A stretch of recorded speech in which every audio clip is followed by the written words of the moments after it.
As divinely envisioned by Lord Baha'u'llah, founder of the Baha'i faith, an ideal society is possible to achieve. Such a peaceful world can be accomplished by applying principles of equality in the areas of gender, education, justice, wealth, and human opportunity. Baha'i followers see this noble ideal as a real goal to be pursued in everyday life. To preserve the holy Baha'i teachings, Lord Baha'u'llah established a covenant or line of succession that appointed his son Abdul Baha as the successor guardian, followed by Abdul Baha's grandson Shoghi Effendi. Lord Baha'u'llah also ordained the establishment of a universal house of justice. During his lifetime, Shoghi Effendi was the appointed guardian for the Baha'i teachings. The majority of his writings are in the style of letters with Baha'i practitioners from all parts of the world. Following the passing of Shoghi Effendi, the Universal House of Justice has been designated to uphold the teachings and apply the principles of the Baha'i faith in an ever-changing society.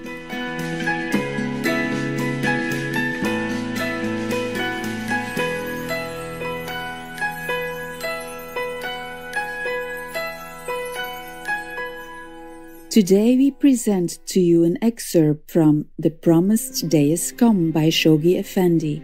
This book describes the prophecies of both Lord Baha'u'llah and the venerated Bab in foretelling a time of change on earth.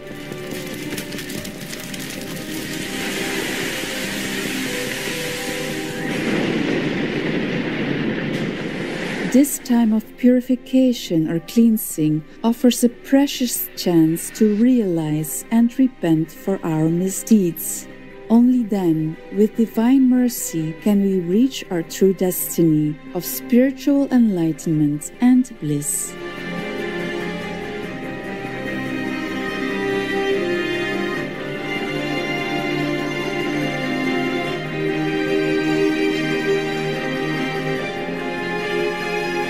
For more information, please visit Baha'i.org. This judgment of God.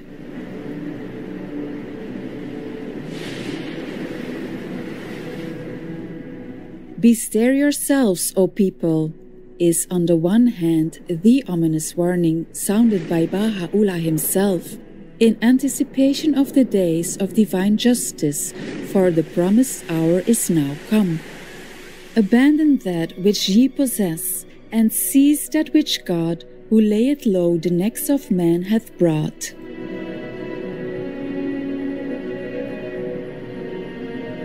Know ye of a certainty that if ye turn not back from that which ye have committed, chastisement will overtake you on every side, and ye shall behold things more grievous than that which ye beheld aforetime. And again, we have fixed a time for you, O people. If ye fail at the appointed hour to turn towards God, He verily will lay hold on you.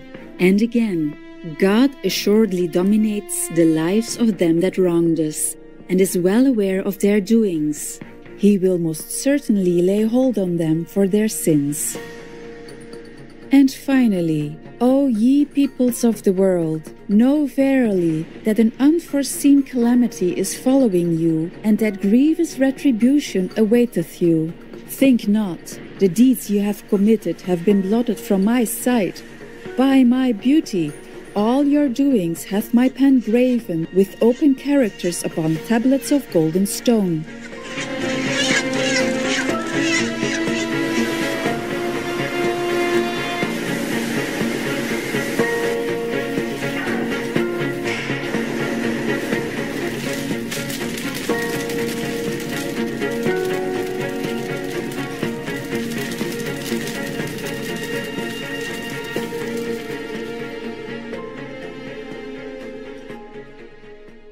The whole earth, Baha'u'llah, on the other hand, forecasting the bright future in store for a world now wrapped in darkness, emphatically asserts, is now in a state of pregnancy.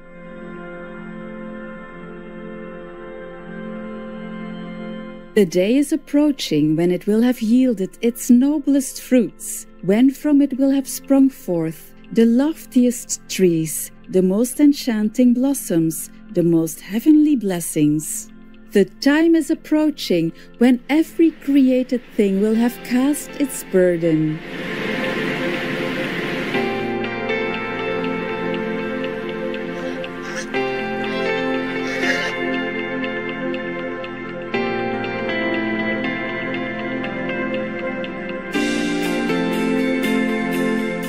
Glorified be God, who hath vouchsafed this grace that encompasses all things, whether seen or unseen. These great oppressions he, moreover, foreshadowing humanity's golden age, has written, are preparing it for the advent of the most great justice. This most great justice is indeed the justice upon which the structure of the most great peace can alone and must eventually rest, while the most great peace will, in turn, usher in that most great, that world civilization which shall remain forever associated with him who beareth the most great name.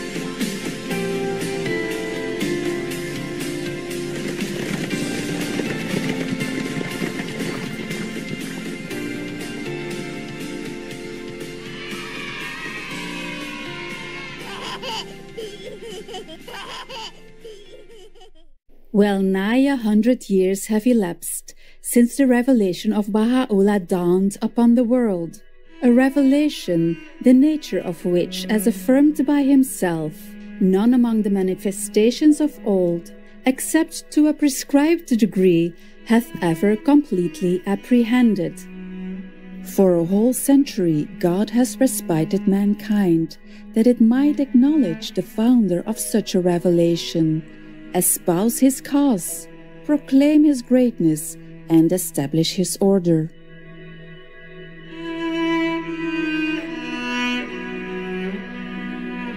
In 100 volumes, the repositories of priceless precepts, mighty laws, unique principles, impassioned exhortations, reiterated warnings, amazing prophecies, sublime invocations, and weighty commentaries, the bearer of such a message has proclaimed, as no prophet before him has done, the mission with which God had entrusted him. To emperors, kings, princes, and potentates, to rulers, governments, clergy, and peoples, whether of the East or of the West, whether Christian, Jew, Muslim, or Zoroastrian, he addressed for well nigh 50 years, and in the most tragic circumstances, these priceless pearls of knowledge and wisdom that lay hid within the ocean of his matchless utterance.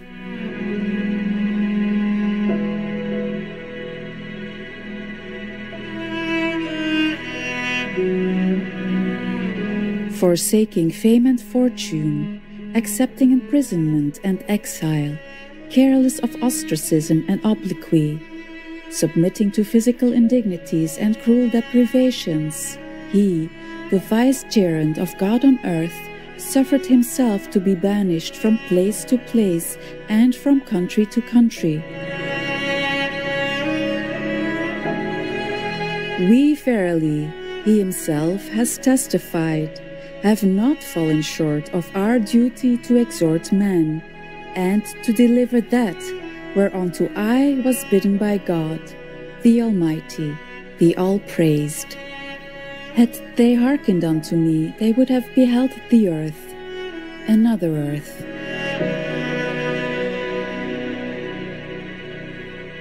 And again, is there any excuse left for anyone in this revelation? No, by God, the Lord of the mighty throne. My signs have encompassed the earth, and my power enveloped all mankind, and yet the people are wrapped in a strange sleep.